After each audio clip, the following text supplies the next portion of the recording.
Hello, welcome back. I hope you enjoyed that NLP exercise. So now that you've done that, we're going to go really do a bit of a difficult exercise. In the same way that you wrote a forgiveness letter to yourself as one of the modules, I now want you to write a forgiveness letter to your ex. Oh, how can this be done? Oh no. A lot of you are going to just slam this computer shut and never come back to this course again. It can be done. Even if you just write 3 bullet points, that's fine. It's all right. You can always come back to it at a later stage.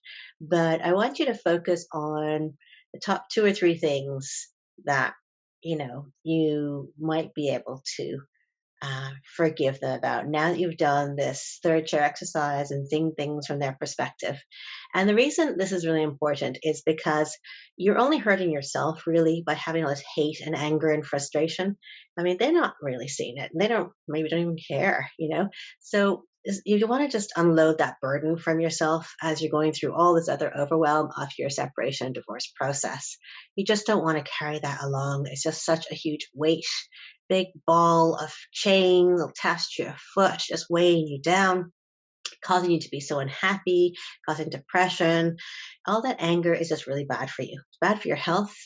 All that stress is bad for your health, and it can come out in other health issues in the future. So you need to get rid of that as quickly as possible for your own well-being.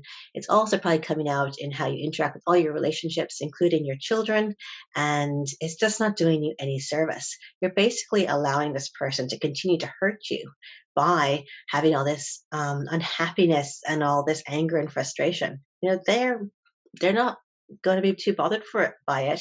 Possibly, they're not going to see it so much, but it's really upsetting you way more than them. So let's try and get rid of that. Let's start to release that in the same way as you released all the other frustration that you did beforehand, and the same way that you started to release any anger you had for yourself and forgiveness for yourself. Let's try and get to this other deeper anger or frustration with your ex or any hurt. And even if you were the one who left them, they're still going to be hurt and upset about why your dream of marriage didn't survive, why that didn't work out the way you wanted it to.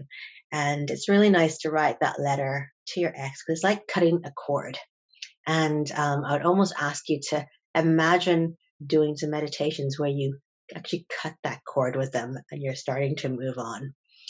Having that visualization of getting all this out and then cutting that cord and thinking about it will actually help you to just move on to your own new next life. We want to get this past life behind us so we can start to move forward into our new happily ever after new life, whatever way we want to create that.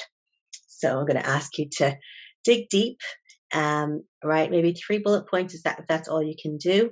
Or if you're ready to write a letter, that would be lovely. Or even just do a podcast, or maybe you'll just want to do a painting. Some people just want to do a painting or some other creative way of getting it out that they feel they can communicate that. And whatever way is going to work for you.